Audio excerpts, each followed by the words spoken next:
হরে কৃষ্ণ, রাধে রাধে। আশা করি আপনারা সকলেই ভালো আছেন। আজ আমরা বিজয় একাদশীর মাহাত্ম্য নিয়ে আলোচনা করব।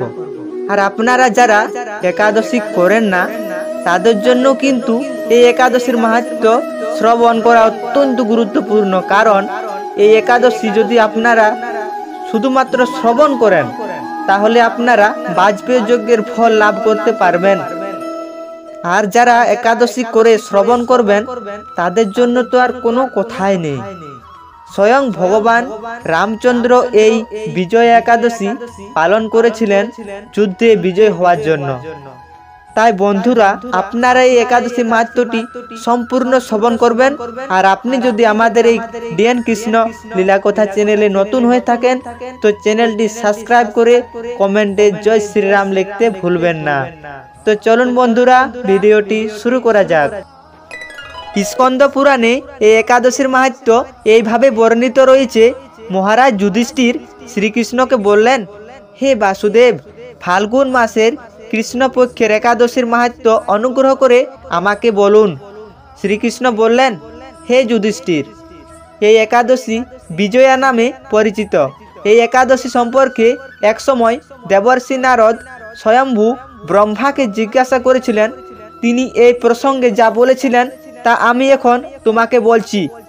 এই পবিত্র পাপ বিনাশকারী ব্রত মানুষকে জয় দান করে বলে এই একাদশী বিজয়া নামে জগতে প্রসিদ্ধ।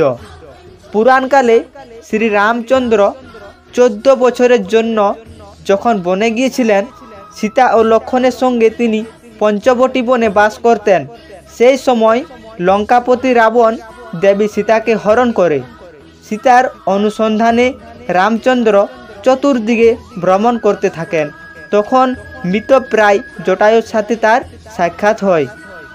জটায়ু রাবণের সীতাহরণের সমস্ত বৃত্তান্ত শ্রী রামচন্দ্রকে জানিয়ে মৃত্যুবরণ করে। এরপর সীতা উদ্ধারের জন্য রামচন্দ্র বানররাজ সুগ্রীবের সাথে বন্ধুত্ব করেন। ভগবান রামচন্দ্রের কৃপায় হনুমান লঙ্কায় গমন করেন, যেখানে অশোক বনে সীতাদেবীকে দর্শন করে শ্রীরাম প্রদত্ত অঙ্গুরীয় আংটি তাকে অর্পণ করেন।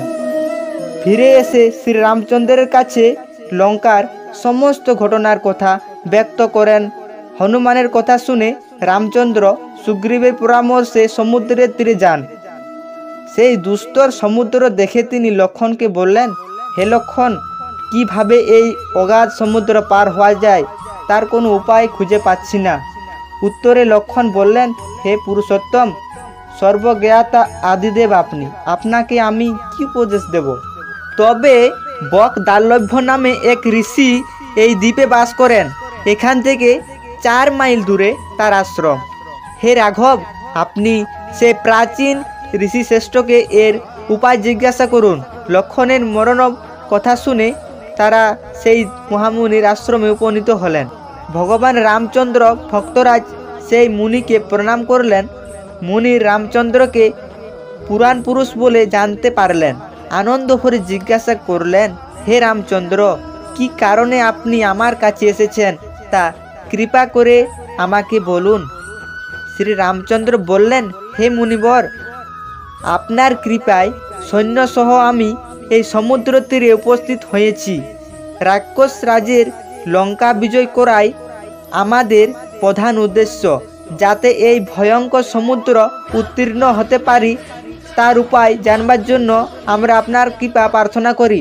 মুনিবর প্রসন্ন চিত্তে পদ্মলোচন ভগবান শ্রী রামচন্দ্রকে বললেন, হে রাম, আপনার অভীষ্ট সিদ্ধির জন্য যে শ্রেষ্ঠ ব্রত করণীয় আমি তা বলছি। ফাল্গুন মাসের কৃষ্ণপক্ষের বিজয়া নামক একাদশী ব্রত পালনে আপনি নিশ্চয় সৈন্যসহ সমুদ্র পার হতে পারবেন। এই ব্রতের বিধি শ্রবণ করুন। বিজয় লাভের জন্য দশমীর দিন সোনা, রূপা, তামা অথবা মাটির কলস সংগ্রহ করে তাতে জল ও আমপাতা দিয়ে সুগন্ধি চন্দনে সাজিয়ে তার উপর সোনার নারায়ণ মূর্তি স্থাপন করবেন। একাদশীর দিন যথাবিধি প্রাতঃ স্নান করে কলসের গোলায় মালা চন্দন পরিয়ে উপযুক্ত স্থানে নারকেল ও গুবাক দিয়ে পূজা করবেন। এরপর গন্ধ, পুষ্প, তুলসী, ধূপ দীপ নৈবেদ্য ইত্যাদি দিয়ে পরম ভক্তি সহকারে নারায়ণের পূজা করে হরিকথা কীর্তনে সমস্ত দিন যাপন করবেন বা অতিবাহিত করবেন। রাত্রি জাগরণ করে অখণ্ড ঘি প্রদীপ প্রজ্বলিত রাখবেন। দ্বাদশীর দিন সূর্যোদয়ের পর এই কলস বিসর্জনের জন্য কোনো নদী, সরোবর বা জলাশয়ের কাছে গিয়ে বিধি অনুসারে পূজা নিবেদনের পরে তা বিসর্জন দেবেন। তারপর ওই মূর্তি বেদজ্ঞ ব্রাহ্মণকে দান করবেন। এই ব্রত প্রভাবে নিশ্চয় আপনার বিজয় লাভ হবে। ব্রহ্মা বললেন, হে নারদ, ঋষির কথা মতো এই ব্রত অনুষ্ঠানের ফলে তিনি বিজয়ী হয়েছিলেন। সীতা প্রাপ্তি, লঙ্কা জয়, রাবণের মাধ্যমে শ্রীরামচন্দ্র অতুল কীর্তি লাভ করেছিলেন। তাই যথাবিধি যে মানুষ এই ব্রত পালন করবেন তাদের এই জগতে জয়লাভ এবং পরজগতে অক্ষয় সুখ সুনিশ্চিত জানবে। হে যুধিষ্ঠির, এই কারণে এই বিজয় একাদশী ব্রত পালন অবশ্য কর্তব্য। এই ব্রত কথা শ্রবণ কীর্তন মাত্রই বাজপেয়ী যজ্ঞের ফল লাভ হয়। তো বন্ধুরা, 7 মার্চ একাদশী এবং 8 মার্চ একাদশীর পরদিন পারণ। তা আমি ডেসক্রিপশনে পারণের লিঙ্ক দিয়ে রেখেছি, বাংলাদেশ এবং ভারতের। আপনারা চাইলে সেখান থেকেও দেখে নিতে পারেন।